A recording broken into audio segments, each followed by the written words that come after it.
Okay, we're back with another video going through the Veldt. So let's continue on where we left off. So we had actually just seen the first shot of the nursery, this 3D technology kind of room. And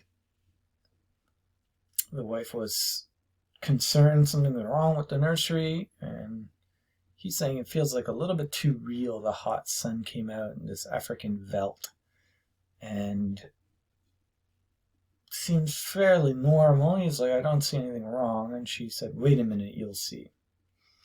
So let's see what happens next. Now, the hidden odor phonics were beginning to blow a wind of odor, and the two people in the middle of the bake Veltland. The hot straw smell of lion grass, the cool green smell of hidden waterhole, the great rusty smell of animals, the smell of dust like red paprika in the hot air. And now the sounds, the thump of distant antelope feet on grassy sod, the papery rustling of vultures. A shadow passed through the sky. The shadow flickered on George Hadley's upturned, sweating face. Right, so there's some kind of smell technology in this system. They can actually smell things and feel things like a wind blowing. They have these odors that they're smelling. And the sound, of course, they can hear animals running in the distance, antelope. And then we get this little image of a vulture's wing casting a shadow on George Hadley's upturned, sweating face. So this is going to be important. We got to pay attention to these small details because they're actually giving us clues about things that may happen. Okay, so foreshadowing and symbolism. So now we have our first kind of animal symbolism. And what do we get is this vulture. Well, what's a vulture? Well, we can kind of look at one. Just load this up. If I just do a Google search on a vulture, well, they're kind of nasty looking creatures. Ugh, right? So, some vultures anyway look like this guy.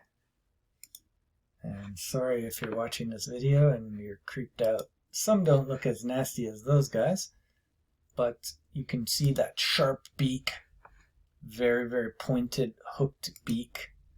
This guy, he's been eating, right? These guys. All right, so be forewarned, this is a dangerous bird.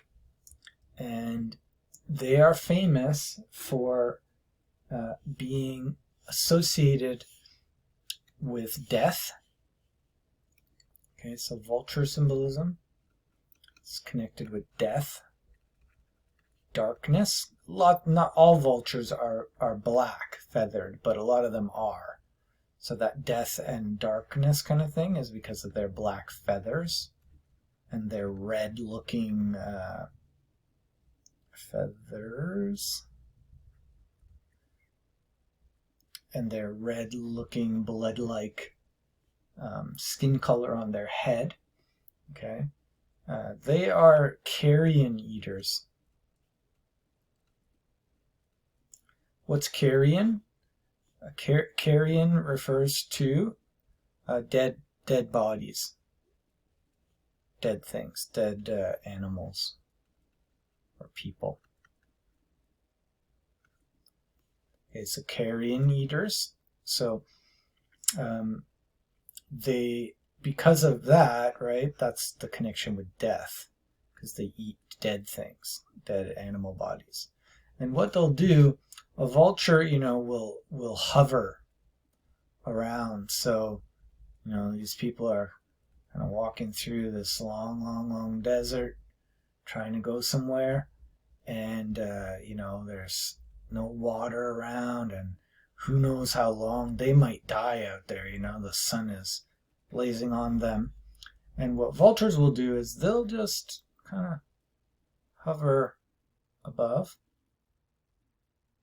and they'll just wait. If an animal got injured, the vultures will just circle around and circle around and circle around and wait for days, just until you die. And then they'll swoop down and they'll eat the dead bodies. Now, why are they here? Well, could be dead animals around or something. But for sure, this is not looking good, because the shadow, again, darkness, shadows, flickered where? On George Hadley's face. So there's already a connection between George Hadley and this shadowy creature that's associated with death. Filthy creatures, he heard his wife say. The vultures. You see, there are the lions far over that way. Now they're on their way to the waterhole. They've just been eating, said Lydia. I don't know what. Some animal. George Hadley put his hand up to shield off the burning light from his squinted eyes. A zebra or a baby giraffe, maybe. Are you sure? His wife sounded peculiarly tense. No, it's a little late to be sure, he said, amused. Nothing over there I can see but clean bone and the vultures dropping for what's left. Did you hear that scream? It's supposed to be an H. She asked. No, about a minute ago. Sorry, no. The lions were coming. And again, George Hadley was filled with admiration for the mechanical genius who had conceived this room. A miracle of efficiency, selling for an absurdly low price. Every home should have one. All right. Well, you got to ask the question, right? Like, why was this technology, which is so advanced and expensive, selling for an absurdly low price? And then he's almost, quoting the advertising here. You can imagine the jingle, right? Every home should have one. Nursery in the Happy Life Home, or whatever. Now, the vultures are eating something. And she had heard some screams. But he didn't hear it. And she's not too sure about that. However, we don't know exactly because, we can't see. We just see cleaned bone. But the lions had killed something. Oh, occasionally they frightened you with their clinical accuracy. That they is talking about the technology miracle here. They startled you, gave you a twinge, but most of the time, what fun for everyone, not only your son and daughter, but for yourself, when you felt like a quick jaunt to a foreign land, a quick change of scenery. Well, here it was. All right, so this is not just for the kids. The parents are also using the nursery. It's a kind of holodeck or virtual reality room. If you watch Star Trek, they have holodecks, like holograms. Those kind of technology that makes something projects with lasers and whatnot. It's almost like that. Not quite, but almost. And here were the lions now 15 feet away, so real, so feverishly and startlingly real that you could feel the prickling fur on your hand, and your mouth was stuffed with the dusty upholstery smell of their heated pelts, and the yellow of them was in your eyes like the yellow of an exquisite French tapestry, the yellows of lions and summer grass, the sound of the matted lion lungs exhaling on the noontide, silent noontide, and the smell of meat from the panting, dripping mouths. The lion stood looking at George and Lydia Hadley with terrible green eyes. "Watch out!" screamed Lydia. the lions came running at them. Lydia bolted and ran. Instinctively, George sprang after her. Outside in the hall, the door slammed. He was laughing, and she was crying, and they both stood appalled at the other's reaction. George! Lydia, oh my dear, poor sweet Lydia. They almost got us. Walls, Lydia, remember. Crystal walls, that's all they are. Oh, they look real, I must admit. Africa in your parlor. But it's all dimensional, super reactionary, super sensitive color film and mental tape film behind glass screens. It's all odor phonics and sonics, Lydia. Here's my handkerchief. Okay, so we get a little picture of the technology here. Super sensitive color film and mental tape film. Mental tape. So how is the technology controlled? We'll get more about this later, but it's mental projection. You just think of what you want, and then the screens put up whatever your thoughts choose. I'm afraid. She came to him and put her body against him and cried steadily. Did you see? Did you feel? It's too real. Now, Lydia, you've got to tell Wendy and Peter not to read any more on Africa. Of course, of course. He patted her. Promise? Sure. And lock the nursery for a few days until I get my nerves settled. You know how difficult Peter is about that. When I punished him a month ago by locking the nursery for even a few hours, the tantrum he threw, and Wendy too, they live for the nursery. It's got to be locked, and that's all there is to it. Okay, notice the children, they live for the nursery. And they have behavioral issues in the home. Throwing a tantrum like a baby. Babies throw tantrums, and toddlers. Banging and slamming your feet and your hands on the ground and crying and shouting and yelling. That's what kids do. But we're going to find out how old Wendy and Peter are. Okay? Notice the mom also said they ought not to read anymore on Africa. Well, are they reading in this Veldt?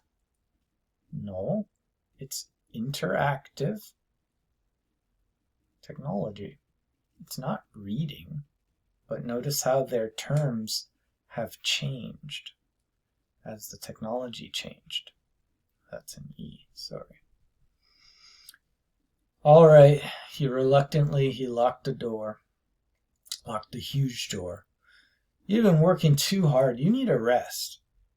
I don't know, she said, blowing her nose, sitting down in a chair that immediately began to rock and comfort her. Notice the automatic rocking chair.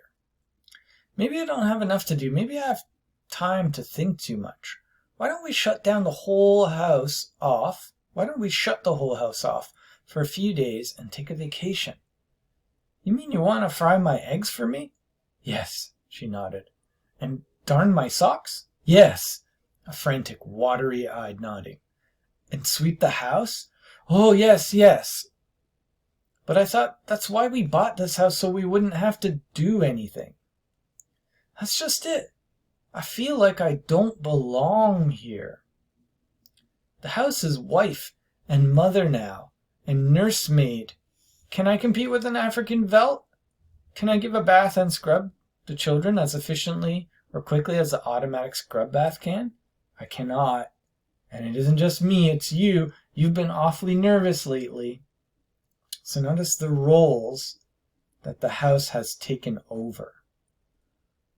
Wife and mother, nursemaid, even washing their bodies automatically for them. She feels useless. She feels like she doesn't belong here. And the dad is also acting strange lately too.